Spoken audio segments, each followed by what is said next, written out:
So this problem says to solve is a larger degree problem. We're going to learn more about those in chapter 3, but for now, what we can do is set it all on one side. So 4x cubed minus 12x squared. And we're going to bring this over, minus 9x. We're going to bring this over, plus 27 equals 0.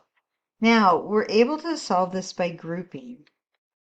So if I draw the dotted line and I look at the first two terms, I can factor out their GCF, greatest common factor, which is 4x squared. That gives me x minus 3.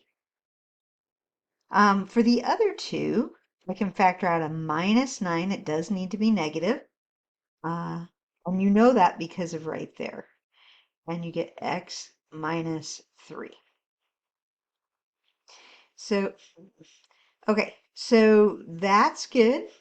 This parenthesis is the same as this parenthesis, and so we can factor 4x squared minus 9 times x minus 3. Now you could put the x minus 3 in front. It just depends on which way you want to write those.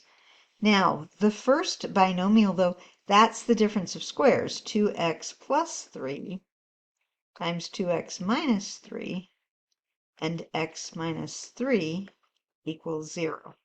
Then, using the zero product principle, let me see how much room I have. Not much.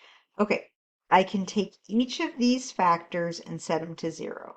So 2x minus 3, or 2x plus 3 equals 0. You're going to subtract 3 and divide by 2. And so you get x equals negative 3 halves.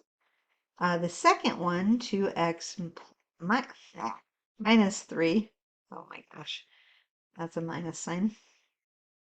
Minus 3 equals 0. And so add 3. So you're like adding 3 to both sides. I know sometimes you want to write out that work, and that's great. I don't always write it out, though. As we move along with our algebra, hopefully some of these steps are getting easier. And so you get x equals 3 over 2. So let's put that in my little answer group here, 3 over 2. And then the last binomial says x minus 3 equals 0. So just add the 3 over, and so you get the answer 3. So you get 3 answers for this one, negative 3 over 2, 3 over 2, and 3. Usually there was, if there were errors, there was something kind of going on with the factoring, or some of the work wasn't shown. All right. Same on this problem. So I really needed to see the work and what you're doing. So you have x minus 4 to the 2/3 power. What you want to do is you want to raise that. This is what you have. You want to raise that. You want the reciprocal, 3 over 2. So I should have seen something like this on your paper. A lot of times I didn't see that, okay? So that made it difficult to correct. Because you have 2 over 3 raised, this exponent times this exponent, those are going to equal 1. 2/3 times 3 over 2, that's going to equal 1. You get 6 over 6, it equals 1. Why is that? Why are you multiplying them? Because it's power to a power. It's a power rule. So now you have x minus 4 to the first power, but you don't need that one. So you have x minus 4. What happens on the right-hand side? The easiest way to do it is to take the square root of 16 and figure out what that is and cube it. A lot of times I didn't see that. That 2 down there, that's what that means. Somewhere you have a property that says b to the m over n is equal to the nth root of b to the m. Okay, so that's what we're using here. It's the definition of an exponent, a rational exponent. So if you need help with that, if you can't find it, let me know. Square root of 16, that's easy, 4. So now I have to cube that 4. Well, what's 4 times 4 times 4? 64? I think so. And then you can just add 4 to both sides. And so in this case, you get x equals 68. You can check it. So we'll check it just to make sure. We have 68 minus 4 to the 2/3, and that's supposed to equal 16. Well, you get 64 to the 2/3. And I don't think we're going to have any problem. That's the cubed root of 64 then. And then you're going to have to square that. But you know the cubed root of 64 is 4. Can I run out of room here? And then 4 squared, that is 16. So it all checks. So this is the answer. Okay. The next problem, probably one of the harder problems on the exam. They want you to use a U substitution. If I didn't see a U substitution, then you probably didn't get very much credit for it. But you're going to take the middle term and you're going to replace that with U. So somewhere on your paper you have to say U, let's see, I usually write it this way, x to the -1 equals U. You'll have to establish that somewhere on your paper. If you didn't, that was going to be a problem.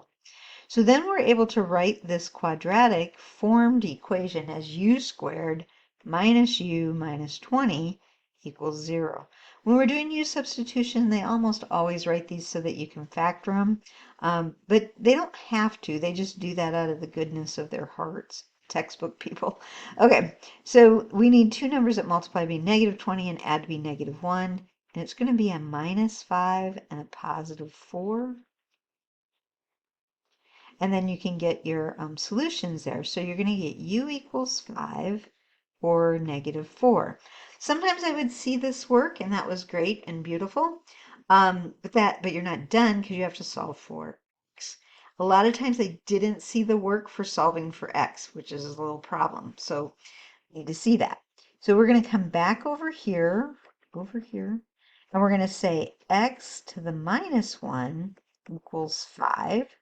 Or x to the -1 equals -4. Draw kind of a line there to separate it. Now, you could do what we did on the last problem. You could raise this to the -1. That'd be great. Because -1 times -1 is 1. So you have x equals, now what is 5 to the -1? It's 1 over 5. So we're using the that rule that says b to the -n is equal to 1 over b to the n. That's another power rule. Do the same thing here. Raise it to the -1, and you're going to get x equals -1/4. So those were the answers, 1/5 and -1/4. Okay, absolute value. When we have absolute value, we have to do two things. We have to take the absolute value part, once it's by itself, which it already is, the 3x minus 5, and we say, hey, that could equal 11. Sure, that works. But then we also have to consider when it equals -11. So they are two separate equations, and we have to solve both of them. So if you add the 5, you're going to get 3x equals -6, 2 by 3. Then you get x equals -2. Add the 5. You get 3x equals 16, 2 by 3. And you get x equals 16/3. So there are two answers here. You don't have to check them. You could. X equals -2 and x equals 16 over 3. Again, I had to see the work.